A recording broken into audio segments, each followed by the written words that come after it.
நீங்கள் கிளிநொச்சி மாவட்டத்தில் இருந்து கொண்டு உங்களுடைய கனவு இல்லங்களை கட்டுவதற்காக கன்ஸ்ட்ரக்ஷன் கம்பெனி ஒன்று தேடிக்கிட்டு இருக்கிறீங்களா?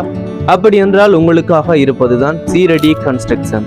இவங்க கிட்டத்தட்ட 20 வருஷத்துக்கும் அதிகமா கிளிநொச்சி மாவட்டத்தில் இயங்கி வரக்கூடிய ஒரு கன்ஸ்ட்ரக்ஷன் கம்பெனியாகும். வெறுமனே உங்களுடைய கனவு வீடுகளை மாத்திரமின்றி கடைகளாக இருக்கட்டும், கூரை வேலைகளாக இருக்கட்டும், கோயில் வேலைகளாக இருக்கட்டும், மதில் வேலைகளாக இருக்கட்டும், பெயிண்டிங் வேலைகளாக இருக்கட்டும், உங்கள் வீடுகளுக்கான வயரிங் வேலைகளாக இருக்கட்டும், எந்த வேலையாக இருந்தாலும் அனைத்து விதமான வேலைகளையும் செய்து கொடுத்துட்டு வராங்க இந்த கன்ஸ்ட்ரக்ஷன் கம்பெனி. சீரடி கன்ஸ்ட்ரக்ஷன் கம்பெனியினுடைய உதவி தேவைப்படுறவங்க ஸ்கிரீன்ல தெரிகிற சீரடி கன்ஸ்ட்ரக்ஷன் கம்பெனியினுடைய தொலைபேசி இலக்கங்களுக்கு தொடர்பு கொண்டு உங்களுடைய வேலைகளை பூர்த்தி செய்து கொள்ளுங்கள்.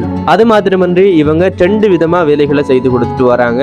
ஒன்று ஃபுல் கான்ட்ராக்ட், இன்னொன்று லேபர் கான்ட்ராக்ட். ஃபுல் கான்ட்ராக்ட் அப்படின்னா என்னன்னு சொன்னா, உதாரணத்துக்கு என்றவங்க வீடு கட்டுறாங்க அப்படின்னு சொன்னா அந்த வீட்டுக்குரிய ஃபுல் பட்ஜெட்டை வந்து சீரடி கன்ஸ்ட்ரக்ஷன் கம்பெனியானது காட்டுவாங்க.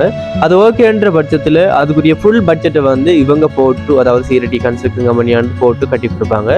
அந்த அமௌண்ட்டை வந்து இவங்க கட்டமாக கொடுக்க வேண்டி வரும். அதாவது என்றவங்க வீடு கட்டி முடிய கட்டமாக அந்த அமௌண்ட்டை வந்து சீரடி கன்ஸ்ட்ரக்ஷன் கம்பெனிக்கு வந்து கொடுக்க வேண்டி வரும். ரெண்டாவது வந்து லேபர் கான்ட்ராக்ட். லேபர் கான்ட்ராக்ட் அப்படின்னா என்னன்னு சொன்னா, என்றவங்க வீடு கட்டுறாங்க அப்படின்னு சொன்னா அந்த வீட்டுக்குரிய எல்லா பொருட்களையும் என்றவங்களே வாங்க வேண்டி வரும். அதாவது சீமந்து, கல், மண், கம்பி, அனைத்து விதமான பொருட்களும் வந்து என்றவங்க வாங்க வேண்டி வரும். அந்த வீடு கட்டுறதுக்குரிய கூலியை மட்டும் சீரடி கன்ஸ்ட்ரக்ஷன் கம்பெனிக்கு வந்து கொடுக்க வேண்டி வரும். இப்படி 2 விதமா வேலைகளை செய்து கொடுத்துட்டு வராங்க. சீரடி கன்ஸ்ட்ரக்ஷன் கம்பெனியினுடைய உதவி தேவைப்படுறவங்க ஸ்கிரீன்ல தெரிகிற நம்பருக்கு தொடர்பு கொண்டு உங்களுடைய வேலைகளை பூர்த்தி செய்து கொள்ளுங்கள்.